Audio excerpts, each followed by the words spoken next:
Hello বন্ধুরা, আজকে আপনাদের জন্য একটা নতুন রেসিপি নিয়ে এসেছি।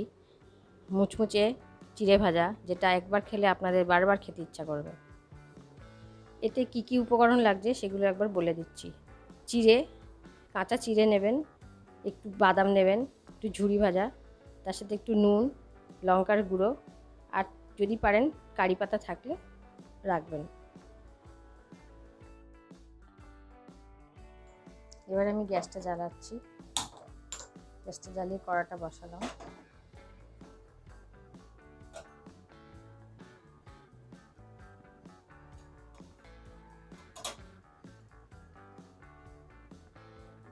কড়াটা একটু গরম হয়ে গেলে এবার তেল দেবো।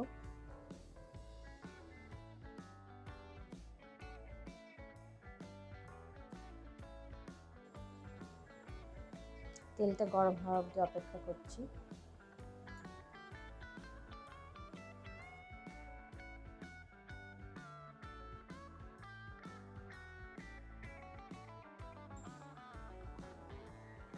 দেখতে পাচ্ছি তেলটা গরম হয়ে গেছে, ধোঁয়া উঠছে। এবার আমি আঁচটা একদম কমিয়ে নেব।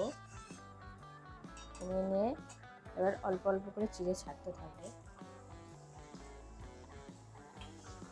এই চিড়েটা ভাজা হয়ে গেছে, এবার আস্তে আস্তে তুলে নেবো তেল ঝরিয়ে ঝরিয়ে।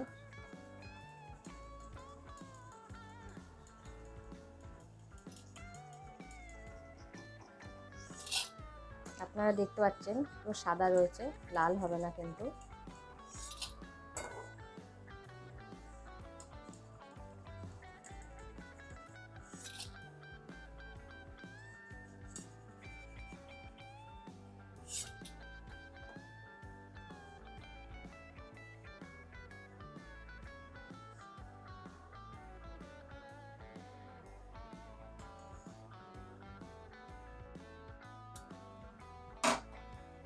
একই পদ্ধতিতে বাকি চিড়েটা ভাজতে থাকবো।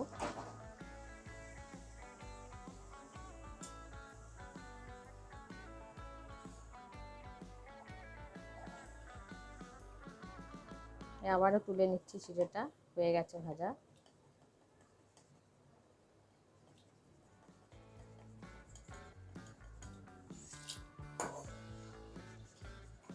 এই চিড়েটা খুব তাড়াতাড়ি ভাজা হয়ে যায়, বেশি সময় লাগে না।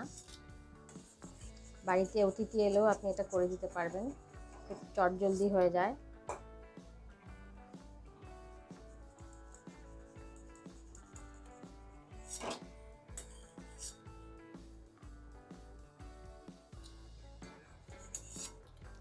এই চিড়েটা বাচ্চাদের দিলে বাচ্চারা খুবই ভালোবাসে খেতে। বাচ্চাদের টিফিনেও দিতে পারেন।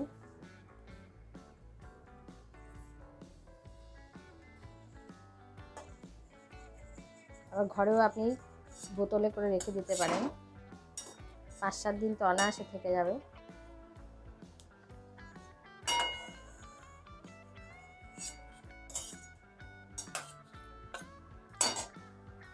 এবার আমি লাস্টে কারি পাতাগুলো একটু ভেজে নেব গরম তেলে।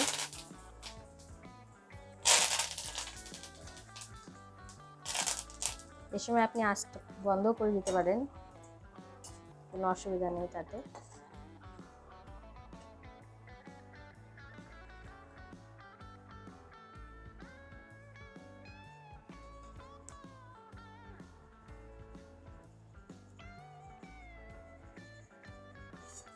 হালকা করেই ভেজে নেবেন, পুড়ে যেন না যায়।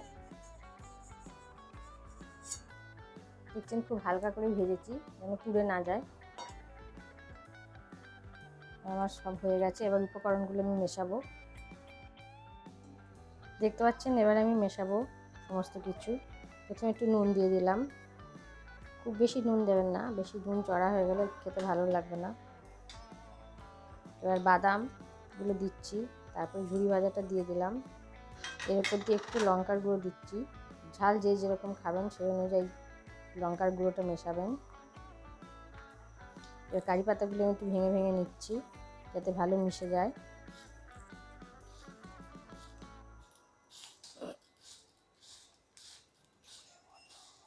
বন্ধুরা দেখতেই পাচ্ছেন আমার মেশানো হয়ে গেছে। তাহলে আজকের রেসিপিটা দেখলেন, আশা করি ভালো লাগলো, আপনারাও বানিয়ে খাবেন। আজকের ভিডিওটা আপনাদের কেমন লাগলো কমেন্ট করে জানাবেন। যদি ভালো লাগে তাহলে লাইক করবেন, আমার চ্যানেলটাকে সাবস্ক্রাইব করবেন, সবার সাথে শেয়ার করবেন ও নোটিফিকেশান বেল আইকন প্রেস করতে ভুলবেন না। আমার সাথে থাকার জন্য সবাইকে ধন্যবাদ।